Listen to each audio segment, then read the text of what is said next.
अनुभवा एक तरी होवी संतांची। तेने कारणे मी बोले,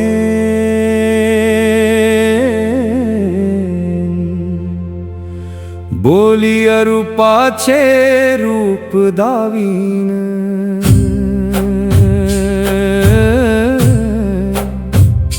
अतींद्रिय परिभोगवीन, इंद्रिया करवी।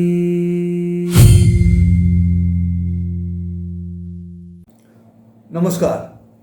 अनुभवा एकतरी ओवी संतांची ह्या माझ्या मालिकेमध्ये पुन्हा एकदा मनपूर्वक स्वागत. मराठी भाषेचा अभिमान संत तत्त्वज्ञ ज्ञानेश्वर माऊलींनी 6व्या अध्यायात सांगितला.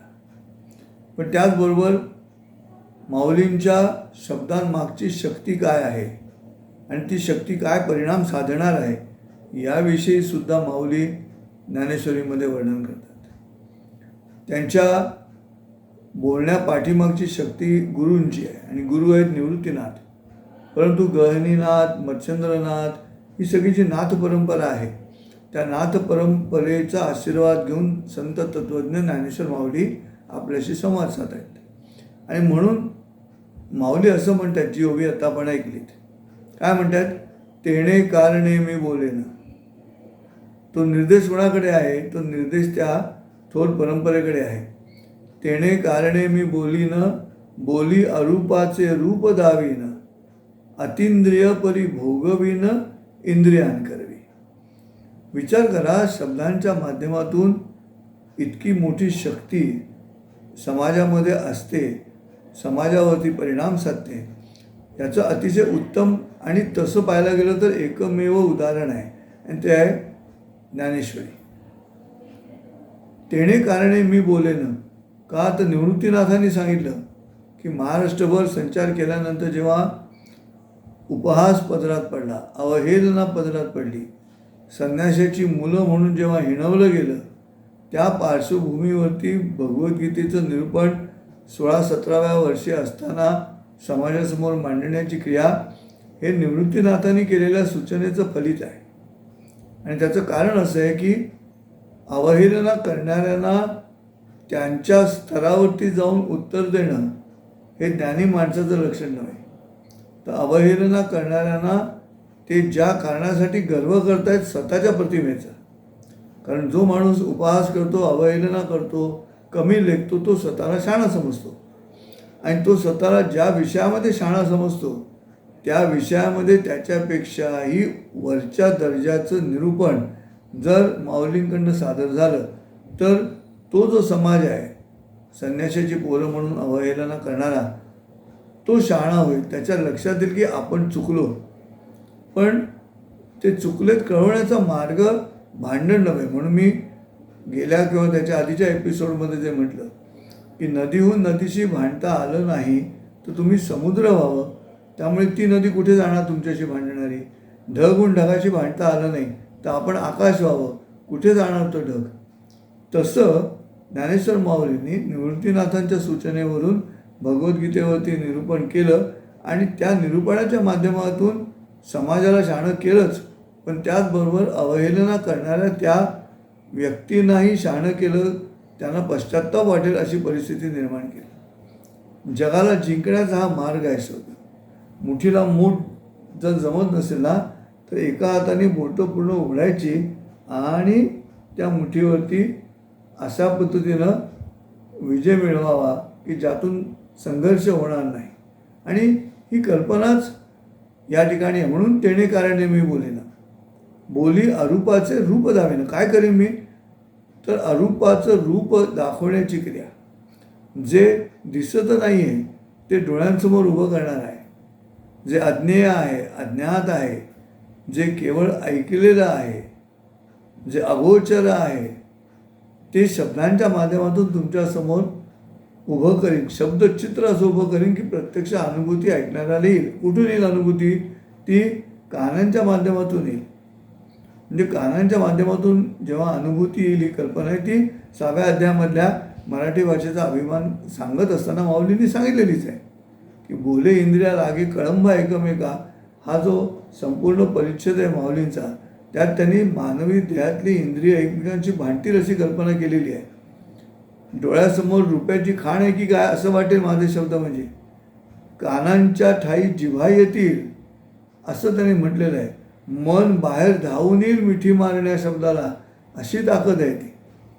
आणि त्या संपूर्ण 6व्या अध्यायातल्या मराठी भाषेचा अभिमान सांगणाऱ्या जे अवयव त्याचं मराठी रूप मी तुम्हाला ऐकवलं आहे, त्याच्यावरती जाऊन दावी अरूपाचं रूप, बोली अरूपाचं रूप दावीन असं म्हटलेलं आहे. काय म्हटलं पुढे? अतिंद्रिय परी भोगविन इंद्रियान करी. जे इंद्रियांना गोचर नाही आहे, इंद्रियांना कळणार नाही आहे, ते इंद्रियांच्या मार्फत ऐकणाऱ्याला त्याची अनुभूती मिळवून देईन शब्दचित्राच्या माध्यमातून, शब्दाच्या अनुभूतीच्या माध्यमातून. हा गर्व नाही आहे श्रोते हो, हा आत्मविश्वास आहे. आणि तो आत्मविश्वासमधला आत्मविश्वास येतो कुठून? तेणे कारणे मी बोलेन. तो वरून आला, तो निवृत्तीनाथांकडनं आला, मच्छिंद्रनाथांकडनं आला, गहिनीनाथांकडनं आला. या नाथ परंपरेमध्ये तो उपलब्ध झाला, तो ज्ञानेश्वर माऊलींपर्यंत आलेला आपल्याला आढळून येतो. आणि म्हणून अतिंद्रिय परी भोगविन इंद्रियान करवी ही कल्पनाच मुळामध्ये आपल्या असं लक्षात येईल की ही अनुभवण्यासाठी, आणि ही अनुभवण्यासाठी तेवढ्या ताकदीचे शब्द परत हवेत. आणि म्हणून ज्ञानेश्वरी हा एकमेव द्वितीय ग्रंथ ठरतो. याचं कारण माऊलींच्या ज्ञानेश्वरीनंतर परत शब्दांच्या माध्यमातून अतिंद्रियाला सुद्धा ऐंद्रिय करण्याची क्रिया, अगोचराला सुद्धा गोचर करण्याची क्रिया पुन्हा घडली नाही. आणि म्हणून ही प्रक्रिया आहे. बरं, एवढं सगळं करूनही पुन्हा माऊलींना मनामध्ये कुठेतरी असं वाटत राहतं की भगवद्गीतेवरती मी निरूपण केलेलं आहे. आणि त्यामुळे ही जी मनातली कल्पना आहे ती कल्पना मी सांगत असताना मला आधार आहे, या संपूर्ण नाथ परंपरेचा आधार आहे मला. आणि म्हणून 18व्या अध्यायामध्ये भाष्यकारा ते वाट पुसतू असं माऊली म्हणतात. म्हणजे मी वाट विचारत चालू आहे. पण मग 100% स्वतंत्र आविष्कार कधी येऊ शकतो? स्वतंत्रपणे आविष्कार यायला पाहिजे. ह्या निरूपणाला एक पाया आहे मूळ भगवद्गीतेचा, संस्कृत भगवद्गीतेचा पाया आहे, नाथ परंपरेचा आशीर्वाद आहे, अन्य भाष्यकारांना विचारलेलं आहे, म्हणजे त्यांचं वाचन केलेलं आहे. ही 5वी टीका आहे. आणि शेवटी ही ईश्वरी आहे.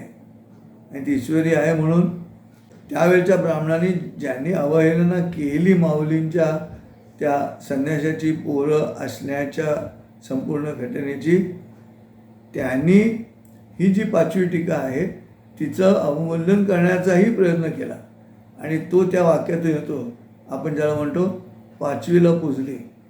ते 5वीला पुजली हे उपहासानं बोललेलं सकारात्मक वाक्य आहे. ते 5वीला पुजली म्हणजे काय झालं तर पहिल्या ज्या 4 टीका आहेत भगवद्गीतेवरच्या त्या ज्ञानी लोकांच्या चर्चेमध्ये जरूर आल्या, त्या वाचनालयामध्ये गेल्या, त्या विद्या वाचस्पती होण्याच्या सिलेबसचा विषय झाल्या. पण ज्ञानेश्वरी मात्र 5वीला पुजली. कोणत्या टीकेचं पूजन झालं? अजून चालूच आहे.